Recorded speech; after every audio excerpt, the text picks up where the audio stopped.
Hello friends! Today I thought I would show what I do in a day as a full-time artist. Today's schedule is quite tight and I would say it's not a typical day, but I would be lying, I guess, because for me there's no such thing as a typical day anymore. I like to just go with the flow. I have schedules, I have to-do lists, and most of the time I just ignore them and go for something fun and something I feel in that moment. So get yourself a coffee or some water, which is very important to hydrate, and let's get started.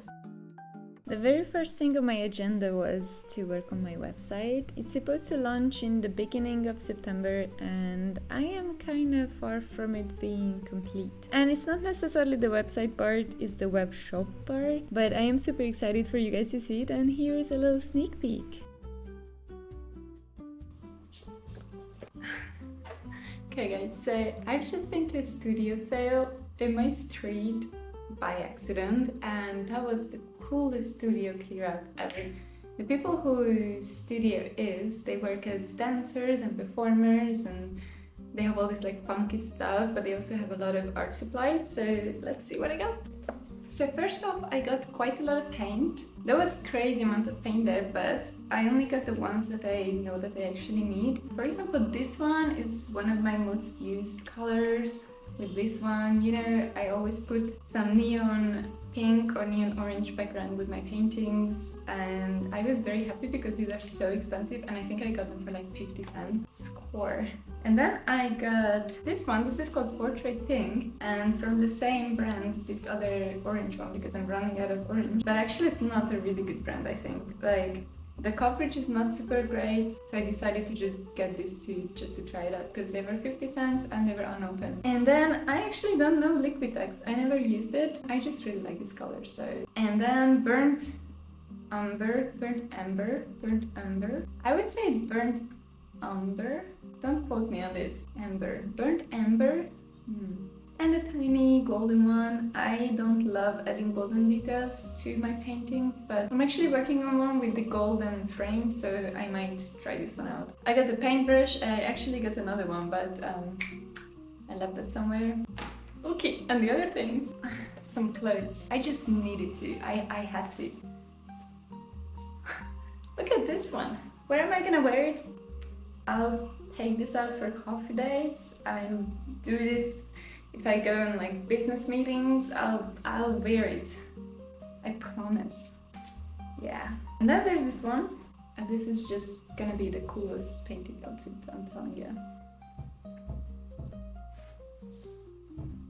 Okay, so this is it, I guess. Now I'm going to go on with my day. These are my newest fine art prints. I don't have a system yet how to package them, how to store them, how to do anything with them, so this is a fairly new thing and I'm gonna need to figure it out, but for now I only offer these sales to my local art community, so it's still manageable.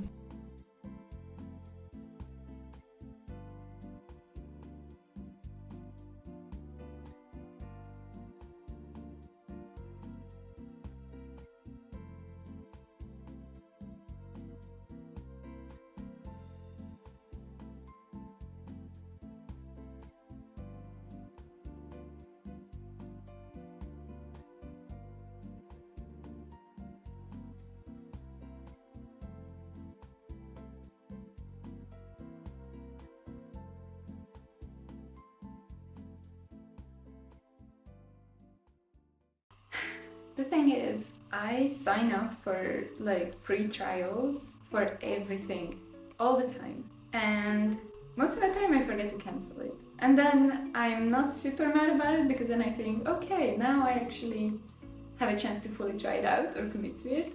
And I thought this is what happened with Domestica. Domestica is a website where they offer mainly creative courses. They're like short courses, they seem very fun, they seem very cool. I actually did a course with them a couple of years ago and I found a really nice oil portrait course that I wanted to take. I wanted to buy it for like €7 but apparently when you buy a course there, it automatically starts a 7-day trial with you. I didn't click anywhere, I didn't get any notification, I think, on it. I'm not sure, but I thought I was just like very negligent in it, you know? I thought I just like skimmed over it somehow, but then I saw a lot of comments online about Domestica doing this to people, and it's a 7-day trial for the whole year. So like if you don't cancel it in time, then you need to pay for the whole year, which happened to me. So now I'm going to have a 1-day Domestica subscription, and I thought, let's make use of it. So from now on, I'm going to do quite a lot of courses on it. So for today's project, I found this course about making stamps, lino cut stamps. I would love to make a stamp for my fine art prints to stamp in the bag. How cute is that? So I'm going to try to construct a stamp today.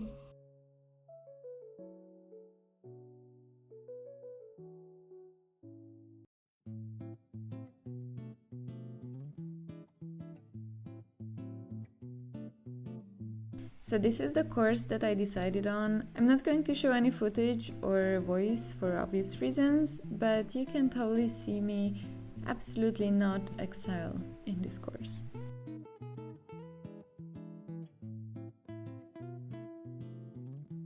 If you're new to my channel, I am actually a painter and a bookbinder, and sometimes I do some custom design, but I really believe that being an artist and doing it full-time really requires you to just expand your knowledge in any art form, because you can get inspiration from so many different things, and it's also just a way to recharge your creative energies, and I think it's very important in order to avoid burnout. And also my hobby was to paint, and that was something that I did just to relax and after work, and now it is my full-time job, so I need to make sure that there is some elements in my day that feel like I am doing a hobby. So this is just an advice for anyone who, you know, does a creative job or turn their hobbies into their full-time jobs. Find something that's similar to it and get your juices flowing.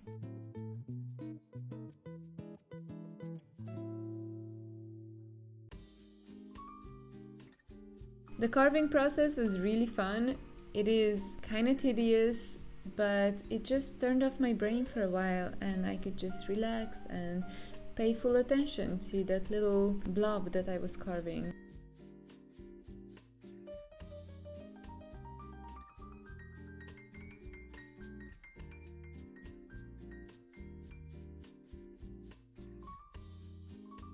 I am a firm believer that a yummy pastry can save the day at any point, but I keep burning them, and my parents even gave me this little bell for the kitchen, and then it rings and then I forget about that too. But I found some peace in looking at the flowers that I got from my boyfriend, and they're so pretty.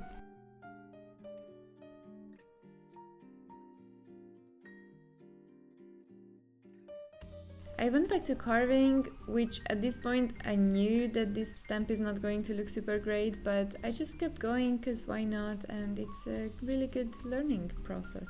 It is super satisfying to do, but I suggest you don't start it when you feel kind of extra energetic, I would say, because for me I just wanted to kind of finish it really fast, and it really shows. Honestly, this course was really fun to do. You're gonna see that the end result is not great. But I had faith throughout this whole time, and I still have faith that at some point I'm going to be able to excel in this. What I learned the most is that you actually should listen to the instructor, because there were so many times when I did not listen to her, especially throughout the whole carving process, because I was just too excited, and it shows. These courses are great, but if you're actually not gonna listen to what the instructor says, then you're gonna end up with a stamp just like mine, which, you know, it looks handmade. And as I said, do not do it after me, because I made a lot of mistakes. Maybe check out the Domestica course or any online YouTube tutorial videos, because mine is not a tutorial. Maybe it is a tutorial on how to make it look super artisanal.